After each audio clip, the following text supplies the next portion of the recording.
Topic का नाम है एंडोमेम्ब्रेन सिस्टम। अब मैं जितना बोलूं उतना सुनो बेटा।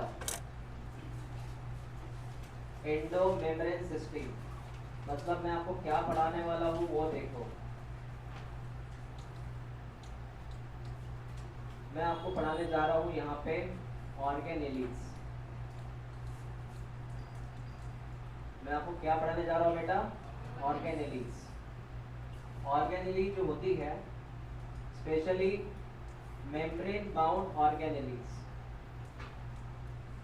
मेम्ब्रेन बाउंड ऑर्गेनेलीज मतलब जिसको मेम्ब्रेन है वो ऑर्गेनेली। जैसे यहाँ पे ईआर है, ईआर के आजू बाजू में एक कवच है, ईआर के बाजू बाजू में एक कवच है, इस कवच का नाम मेम्ब्रेन है। क्या नाम है इस कवच का? वैसा membrane bound organelle. Membrane bound, हाँ बेटा। तो यहाँ मैं ऐसी बात करूंगा, कुछ ऑर्गेनेली होती है जिसको होती है वन मेम्ब्रेन, कुछ ऐसे होते हैं जो होती है डबल मेम्ब्रेन। डबल मेम्ब्रेन ये क्वेश्चन आया था पीवाईक्यू में। कुछ ऑर्गेनेली को वन मेम्ब्रेन, किसी को दो मेम्ब्रेन। सर समझा नहीं? समझ ले बेटा। जैसे O for organelle, O for organelle, इसके ऊपर मैंने ड्रॉ किया सिंगल मेम्ब्रेन। क्या ड्रॉ किया? That is one membrane. और यहाँ मैंने क्या बोला बेटा? Double membrane. O for organelle, बता इसके ऊपर कितनी मेम्ब्रेन? समझा तुझे क्या कंसेप्ट है? Organelle with one membrane, organelle with double membrane. Okay sir, बात समझ में आ गई। अब कौन कौन आता है इसमें वो देख लें। Which organelles has one membrane? Firstly, endoplasmic reticulum, R for reticulum। दूसरा गोल्जी बॉडी या कॉम्प्लेक्स, चलेगा गोल्जी कॉम्प्लेक्स। तीसरा लाइसोसोम। चौथा वैक्यूल। चौथा कौन? वैक्यूल। पांचवा, पांचवा इधर लिखता हूं मैं, पेरोक्सिसोम। सर ये नया है क्या? हाँ बेटा नया है जी, सिर्फ इतना नाम याद रखना, पेरोक्सिसोम्स। ऐसे ये 5 जन हैं, दे हैव वन मेम्ब्रेन्स। इनके आजू बाजू में कितनी कवच है? एक। जिनके आजू बाजू में 2 कवच है वो कौन है बेटा? इसमें माइटोकॉन्ड्रिया पहला। कौन है बेटा? इसमें आता है बेटा क्लोरोप्लास्ट। कौन आता है बेटा? और तीसरा जो है बेटा वो है न्यूक्लियस। कौन है वो? Because nucleus also has 2 membrane. लिख लो इसे।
चलो हो गया, इसको लिखो PYQ, प्रीवियस ईयर क्वेश्चन में आया था ये।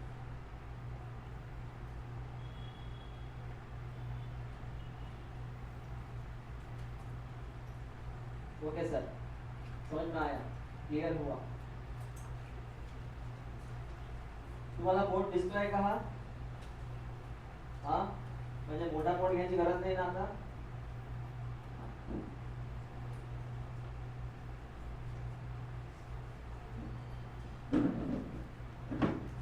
तब मैंने एक्चुअली, मैंने और जहरी सर ने 2021 में खरीदा ये ड्यूरिंग लॉकडाउन।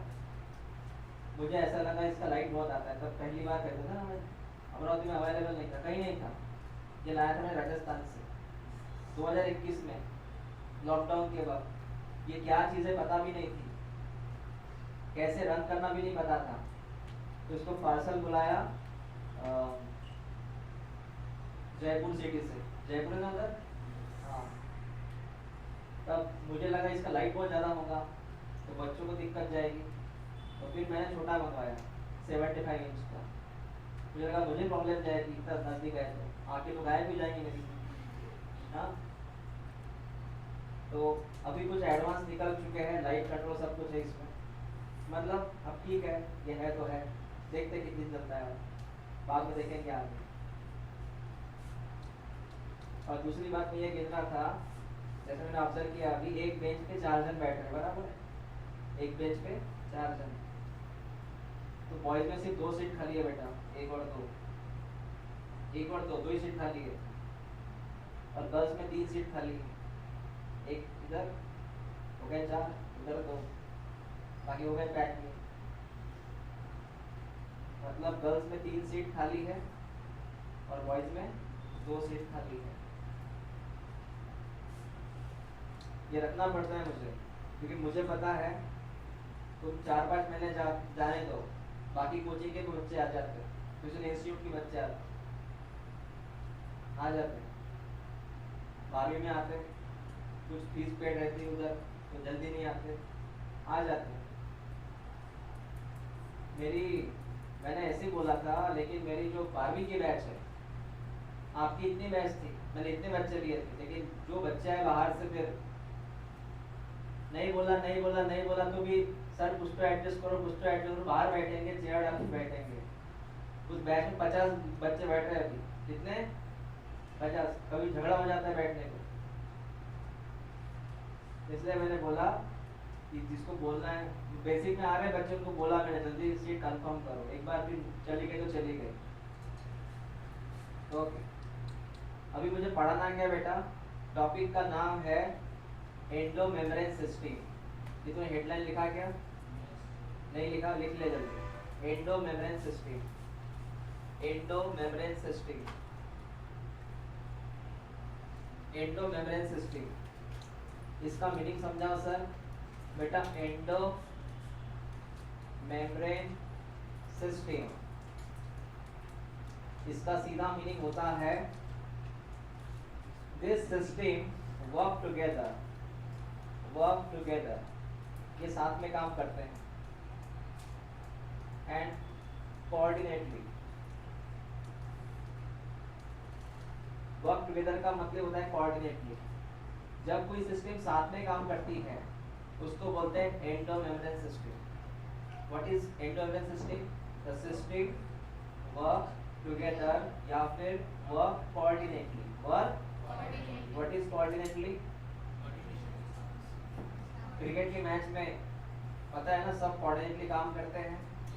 विकेट कीपर बोलता है क्या, नहीं मैंने विकेट कीपिंग करूंगा, फिर बोलता है ऐसे नहीं, सारे जन साथ में काम करते हैं। जब बॉलिंग होती है, फील्डर भी, बॉलर भी, विकेट कीपर भी, अंपायर भी, सब एक साथ काम करते हैं उस प्रोजेक्ट पे, है ना। इसको बोलते हैं एंडो मेम्ब्रेन सिस्टम। इसमें कौन कौन आता है बेटा, लिस्ट बनाते हैं। इसमें आता है सर ER, उसके बाद आता है गोल्जी बॉडी, उसके बाद आता है लाइसोसोम, और सबसे लास्ट आता है वैक्यूल। ये चारों जन साथ में काम करते हैं, ये चारों जन, इसलिए इनको हम एक नाम दिया जाता है। इनको हम क्या बोलते हैं, एंडो मेम्ब्रेन सिस्टम। पहले बता इसका मीनिंग क्या है, कौन कौन है जो साथ में काम करना चाहते हैं? वो सेम प्रोजेक्ट पे काम करते हैं। जैसे एग्जांपल, 4 कंपनियां हैं, 4 कंपनियां, एक कंपनी मोटर बना रही है, मशीन है ना, इंजन बना रही है, सॉरी इंजन, एक बॉडी बना रही, एक बाकी एक्सेसरीज बना रही, और एक जो है कंपनी इन सबको मिला के गाड़ी असेंबल कर रही। क्या कर रही?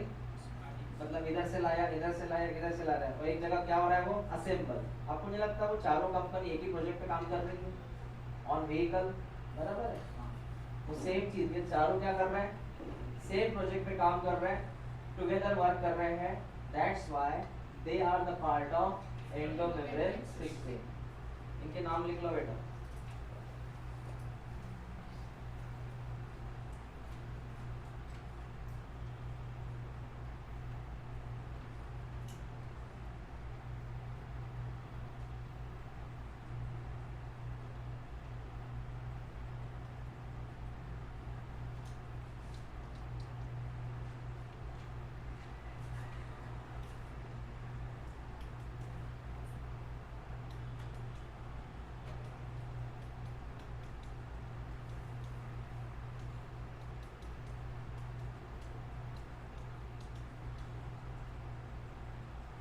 लिख लिया वो? ये लिखो मत फिलहाल, वो लिख लिया तूने? आपके लिए एक सवाल है।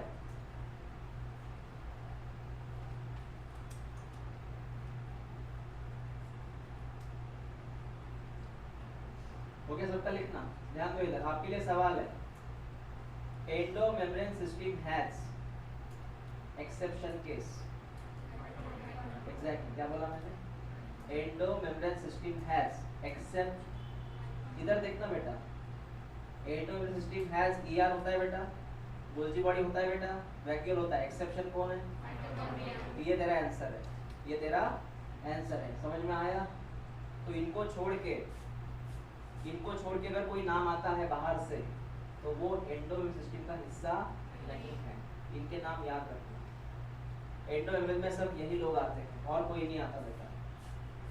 ओके सर, समझ में आया? ये एनसीईआरटी की लाइन ओपन करो। थोड़ा हम एनसीईआरटी की लाइन भी देखा करेंगे अभी, थोड़ा थोड़ा बीच में, ताकि आपको लगे कि अब कहाँ से पढ़ रहे, कैसे पढ़ रहे। और जो मैं बोलूँ वो लाइन टिक किया कर, आईएफटी किया कर।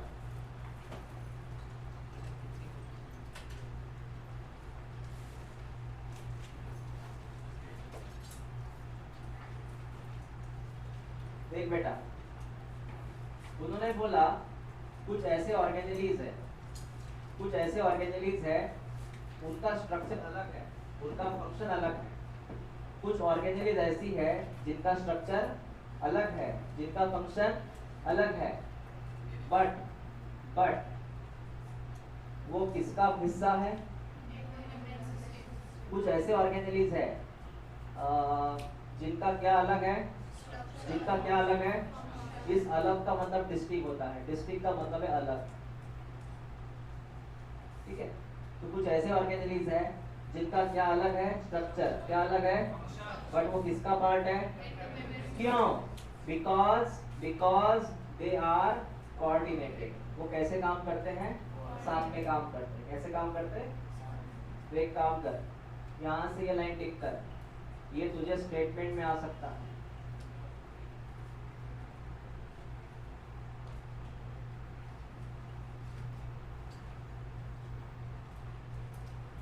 ठीक है बेटा? ओके, उसके बाद बता कौन कौन खिलाड़ी इसके? ईआर, गोल्जी कॉम्प्लेक्स, लाइसोसोम और खिलाड़ी है सर उसके। कौन कौन से खिलाड़ी नहीं है बेटा? खिलाड़ी नहीं है क्लोरोप्लास्ट, और खिलाड़ी उसके नहीं है नॉट। हाँ सर, समझ में आया।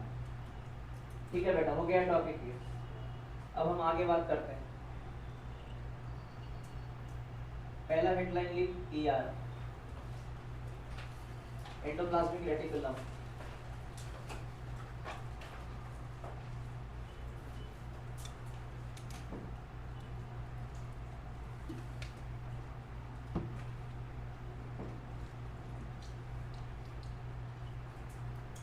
पहले ईआर के बारे में पूरा सुन ले, बाद में लिखना, मैं लिख के दूंगा इसको शॉर्ट में।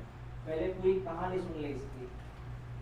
देख ले बेटा, ये सेल है, फिलहाल कुछ भी मत लिख, इसको लिख के दूंगा मैं। सर ये सेल है, सेल में बेटा ये न्यूक्लियस है, न्यूक्लियस की डबल लेयर, बीच में न्यूक्लियस है sir, they have double layer.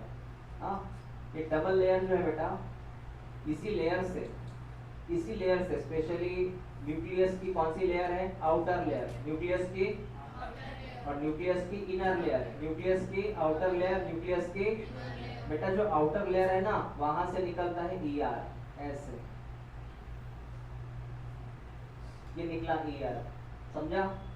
तो ईआर एक्चुअली आया कहां से, किसका कंटिन्यू है ये है सर आउटर न्यूक्लियर मेम्ब्रेन का पार्ट है सर ये। बेटा ईआर किसका पार्ट है? आउटर न्यूक्लियर मेम्ब्रेन का, और ये पार्ट फिर ऐसे बढ़ते जाता है यहाँ तक, इतना यहाँ तक। सर कहां से कहां बढ़ा? बेटा सुन ले, ये जो मैंने लाइन खींची ना, इसको बोलते हैं प्लाज्मा मेम्ब्रेन। क्या बोलते हैं? तो बता, ईआर किसके बीच में है? न्यूक्लियस से निकला, फैला, कहां तक फैला? इतनी बात समझ में आ गई? क्लियर हुआ?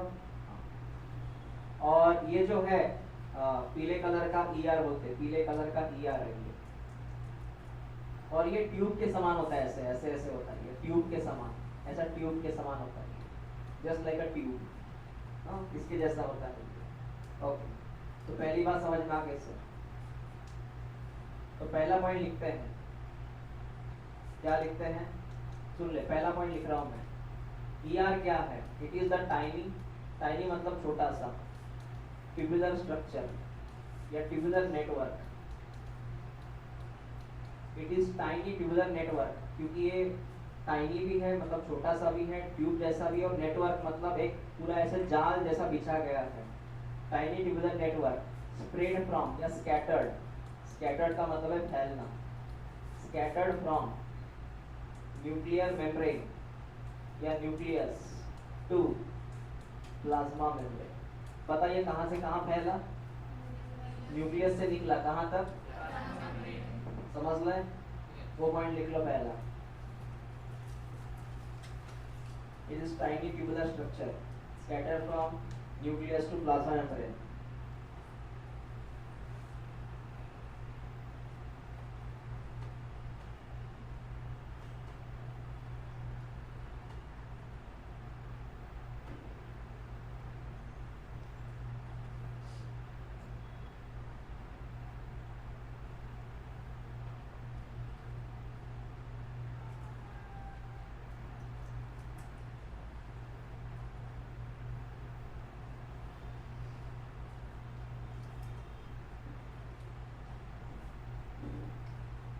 हो गया?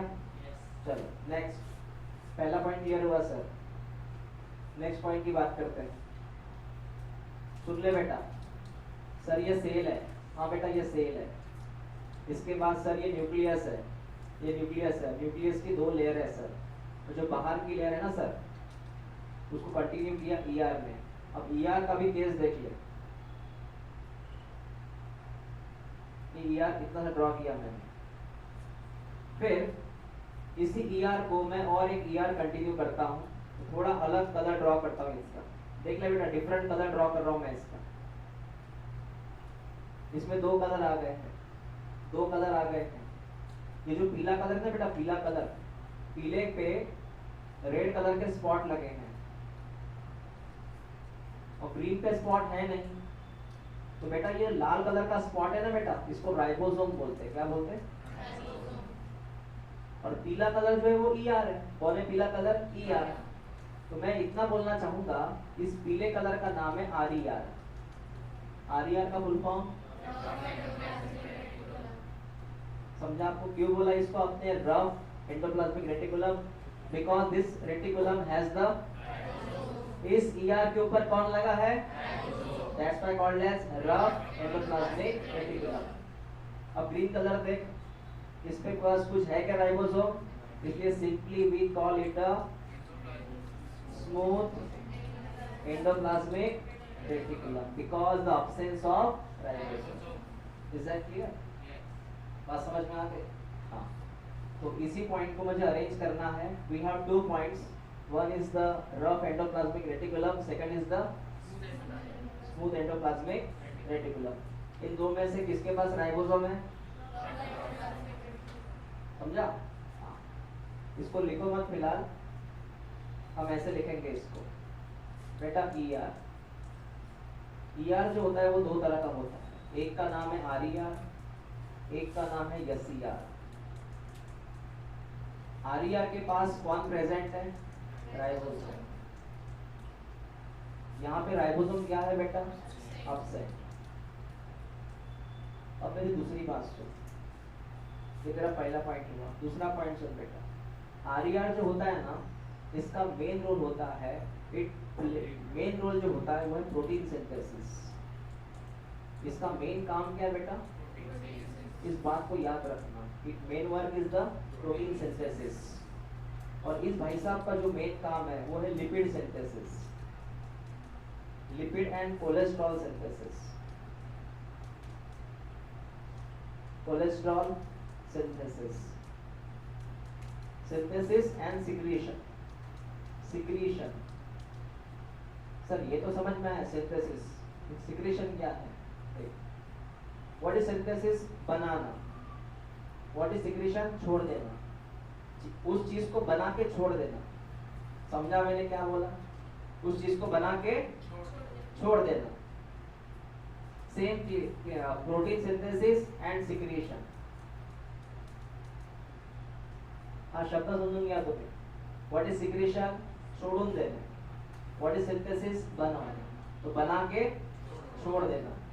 क्लियर हुआ?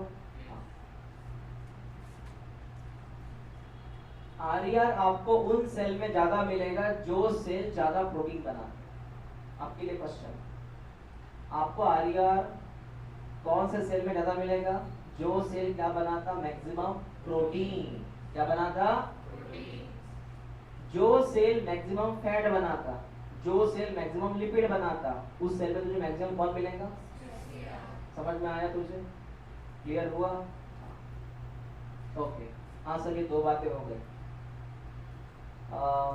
लिख लो बेटा अब इसे.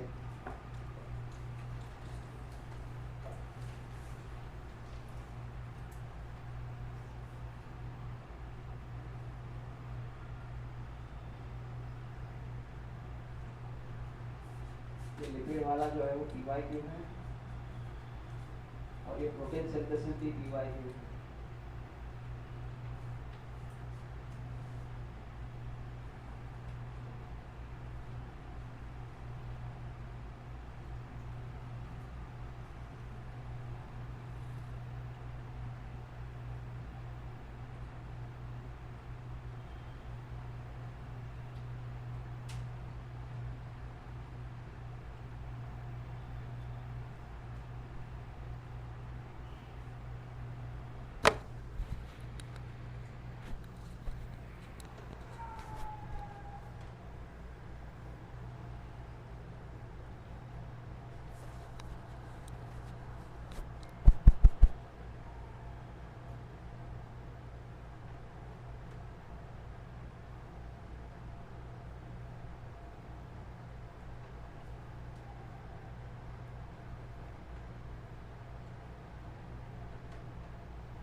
हाँ, हो गया. RER SER.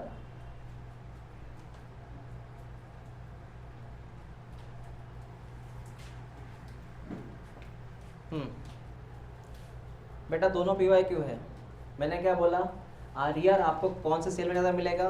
जिस सेल में प्रोटीन ज़्यादा बन रहा है उस सेल में कौन ज़्यादा है? RER ज़्यादा है. ओके. नेक्स्ट, एक डायग्राम देखो, बाद में मैं लिख के दूंगा आपको. सर ये सेल है, हाँ ये न्यूक्लियस है, डबल मेम्ब्रेन है. बेटा इधर ध्यान दे, एक मिनट. इधर है सर ER है, बेटा अब इसमें कंसेप्ट क्या है, इस येलो कलर की वजह से है ना यहाँ पे एक चीज़ हो चुकी है। सर कौन सी? सुन, इसको मैं 1 नंबर लिखता हूँ, इसको 2 नंबर लिखता हूँ। 1 नंबर क्या है सर? ये ER के अंदर का एरिया है। किसके अंदर का एरिया है? और ये जो ER के अंदर का एरिया है इसको बोलना ल्यूमिनल। क्या बोलना? That is inside ER। और जो बाहरी एरिया है सेकंड नंबर वाला दिख रहा है तुझे बेटा, इसको बोलना एक्स्ट्रा ल्यूमिनल। क्या बोलना? Extra luminal. और ये एरिया होता है इन साइटोप्लाज्म। कहाँ पे होता है? इसका मतलब सर इस ER की वजह से 2 कंपार्टमेंट हुए।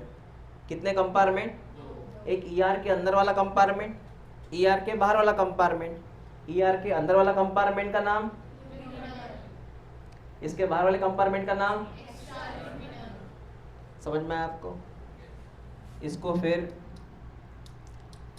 एक काम करो, डायग्राम ही बना दो, मतलब समझेगा तुझे क्या लिखा था सर ने। तो डायग्राम बना ले इसकी।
Luminal, extra luminar. There are 2 compartments, luminal and extra luminal.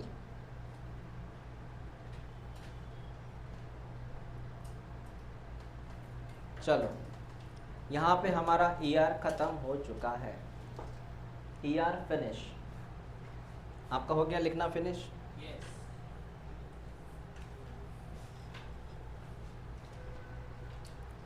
देखना ज़्यादा यस बोलेंगे तो कानों पे असर होगा।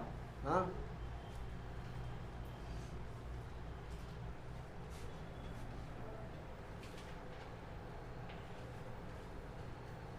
NCERT की लाइन्स है, सिर्फ देखते रहो। मैंने क्या बोला था अब तक? एंडोप्लाज्मिक रेटिकुलम जो होता है बेटा, इसको तुझे पढ़ना पड़ेगा कौन से इलेक्ट्रॉन, कौन से माइक्रोस्कोप से? सिंपल माइक्रोस्कोप चलेगा क्या? You have to use which microscope? Very good. Endoplasmic reticulum जो होता है ये कौन सा स्ट्रक्चर है? नेटवर्क स्ट्रक्चर है। नेटवर्क का सेकंड नाम है रेटिकुलम। नेटवर्क का मतलब है जाली। नेटवर्क मीन्स, और उसी जाली को हम दूसरी भाषा में क्या बोलते हैं? रेटिकुलम। ओके, हाँ सर।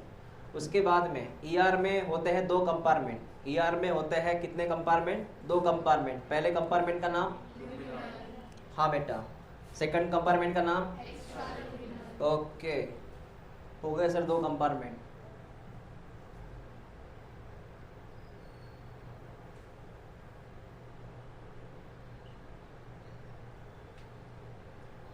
ER 2 प्रकार का है। पहला ER, दूसरा ER। हाँ एग्जैक्टली।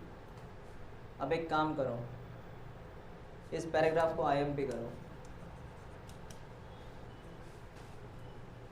इस पैराग्राफ को IMP करो। क्यों सर? ये बेटा PYQ है।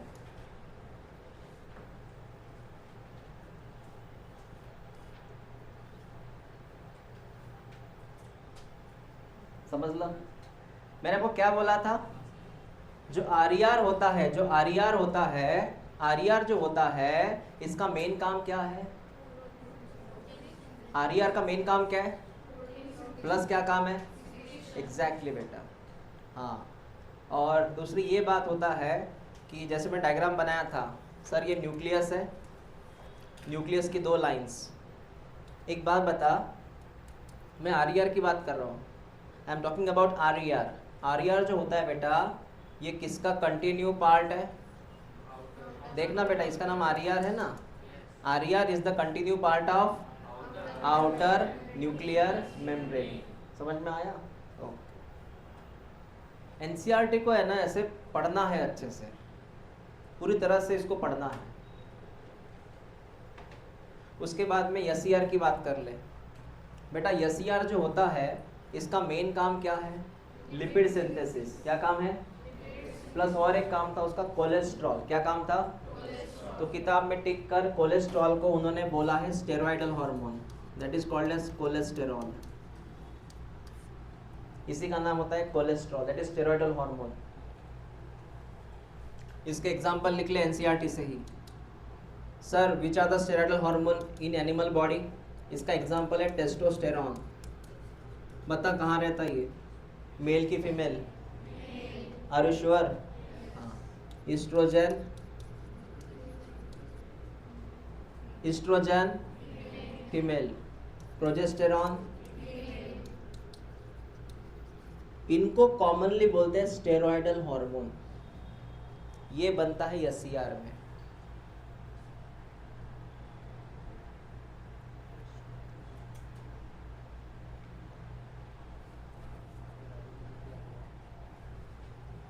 लीला का तो है हार्मोनचं नाव लिहिले का? ओके, स्टेरॉयडल हार्मोन बोलते बेटा उसको।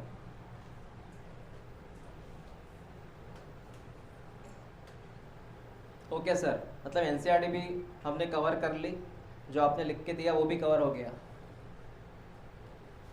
इसके अलावा तुझे कुछ नहीं पढ़ना। ऐसा होता है बेचारा ईआर। बता, जिन जिन पे व्हाइट कलर के डॉट है, व्हाइट कलर के डॉट है उसका नाम, जिनके ऊपर कुछ नहीं है व्हाइट कलर का उनका नाम। अब समझ में आया? और ये डॉट डॉट कौन है व्हाइट कलर का? Very good. आपको नहीं लग रहा ये जाली समान दिख रहा है? कैसे? जाली के समान। वो पहले पेपर में एक ऐसे गेम आता था पेपर में, ludo, pseudo. What is pseudo? Okay. वो एक आदमी जैसे एंट्री करता है फिर वो बाहर कैसे निकलेगा, वो एंट्री तो रहती है, वो बाहर कैसे निकलेगा। आपको लगता है इसमें चीटी गई चली गई, बाहर कैसे निकलेगी, है ना? एंट्री तो है, एग्जिट कहाँ है इसका? उस गेम को सुडो बोलते हैं, फिर पजल बोलते हैं ना उसको, फिर भूल भुलैया। बता, पीले कलर में कौन? अच्छा हुआ पढ़े लिखे आप, पढ़े लिखे ना बेटा। हाँ, पीले कलर में कौन? ब्लू कलर में कौन? याद करोगे तुम्हारा। ब्लू कलर में कौन? और डार्क ब्लू कलर में कौन? फिर समझते नहीं यार। हाँ, ईआर हो गया।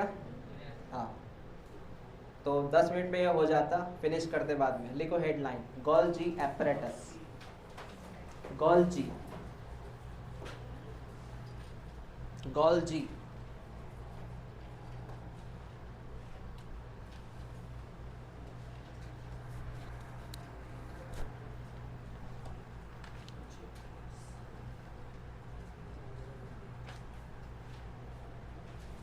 सुन लो बेटा।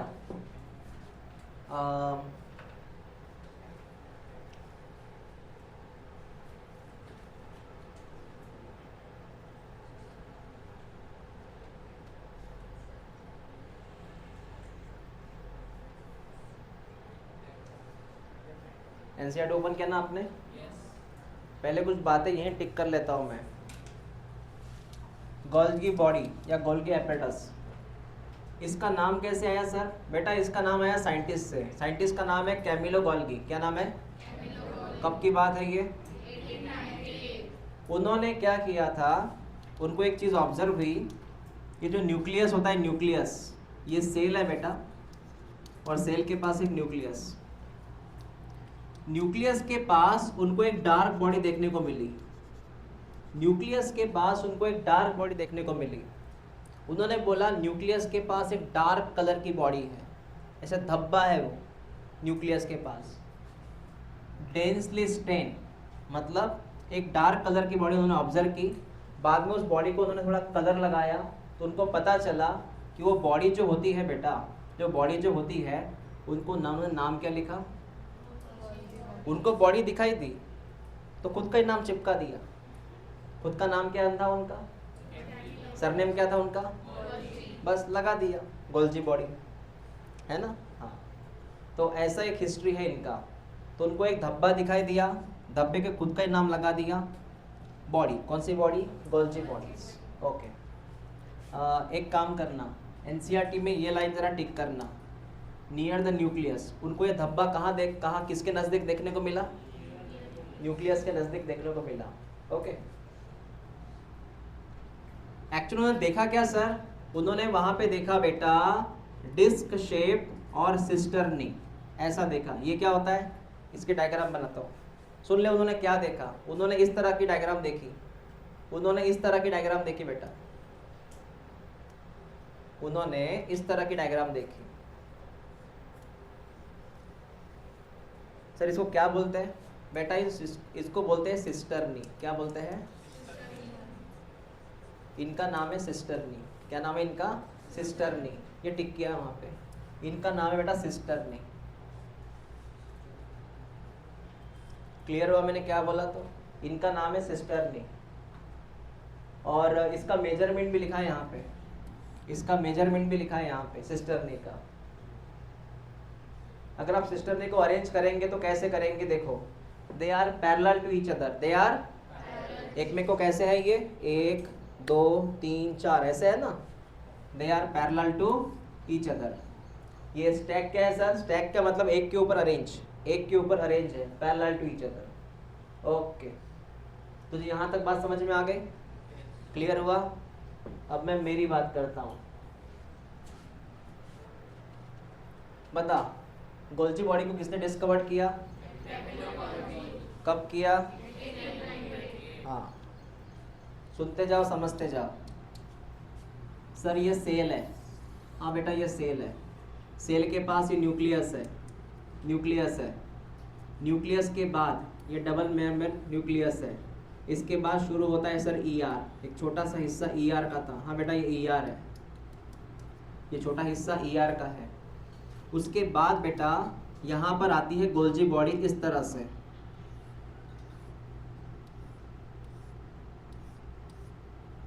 इसको हम ऐसे डायग्राम ड्रॉ करते हैं, ठीक है, ऐसे येलो कलर की बॉडी। तो पहले क्लियर कर दो, ये जो येलो कलर की बॉडी है इसका नाम है सिस्टर्नी। समझ में आया, ये कैसी अरेंज है, पैरेलल टू ईच अदर, समझ में आया। अब दूसरी बात सुन, सिस्टर्नी का जो फेस है वो ER की तरफ है, मतलब जो फेस ER की तरफ है इस फेस का नाम है सिस। क्या नाम है, और उसका अपोजिट है ट्रांस। तुझे सिस और ट्रांस समझ में आया क्या, जो एरिया ER के नजदीक उसका नाम, जो एरिया ER के दूर, समझ में आया। दूसरा, सिस को दूसरी भाषा में बोलते हैं अपन फॉर्मिंग फेज, फॉर्मिंग फेज, क्योंकि वहां पे चीजें बन रही है।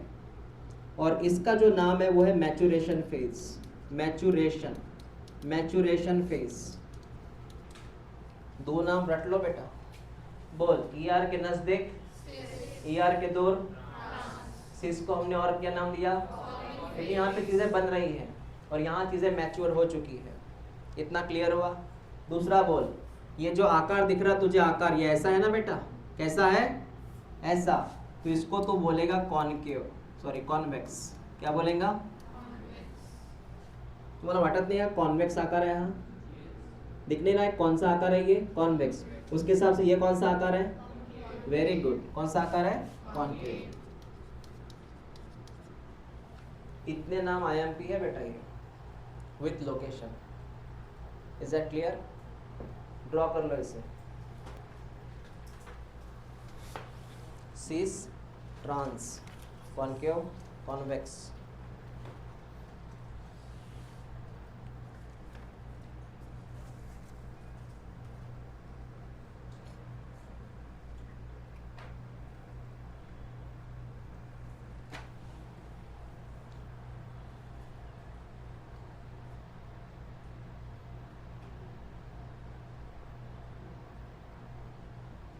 वो कॉन्वेक्स कॉनकेव बराबर ड्रॉ करना, मतलब सिस्टर नहीं।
ये क्या, इसे कुछ नाम नहीं है, इसका बोल रहे हैं क्या?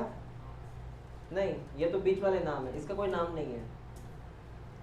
एक मिनट बेटा, एक तो अपन क्या बोलते हैं नॉर्थ, या क्या बोलते हैं साउथ, और ये मिडल एरिया है। हम पोल हमेशा कौन से नाम से जानते हैं? नॉर्थ पोल, साउथ पोल, है ना। और ये बीच वाला पट्टा है, तो ये मिडल फेज में आता। कौन सा फेज में आता? मिडल फेज में आता। वो कितने नाम है? ER के नजदीक also called very good। ER के दूर also called maturation also called। बस 3 नाम याद रखो अच्छे से। यहाँ तक आपके बात हो गई है बेटा। सीस और ट्रांस IMP है, सीस और ट्रांस IMP है।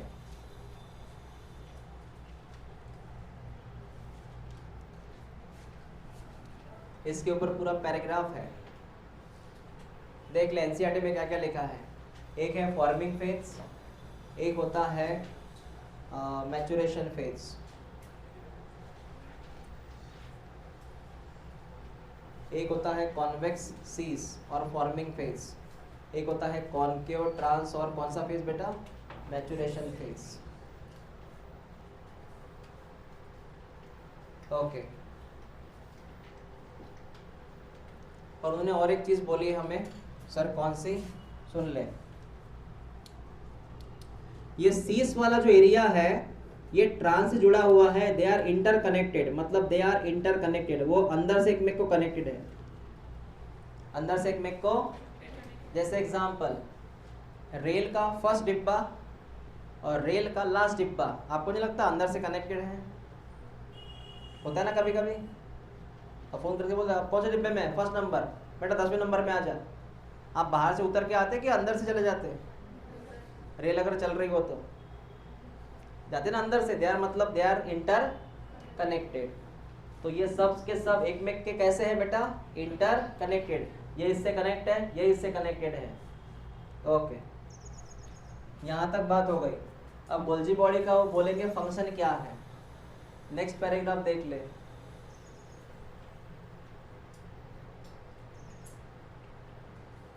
ये नेक्स्ट पैराग्राफ जो है फंक्शन है बेटा उसका। मैं जितना बोलूँ उतना याद रख। मैं सिर्फ टिक करता हूँ, अभी बाद में लिख के देता हूँ। गोल्जी बॉडी का मेन काम होता है बेटा पैकेजिंग। लिख, packaging, packaging materials, the function of packaging material. Sir इसका मीनिंग नहीं समझा, समझाता हूँ बेटा क्या मीनिंग है इसका।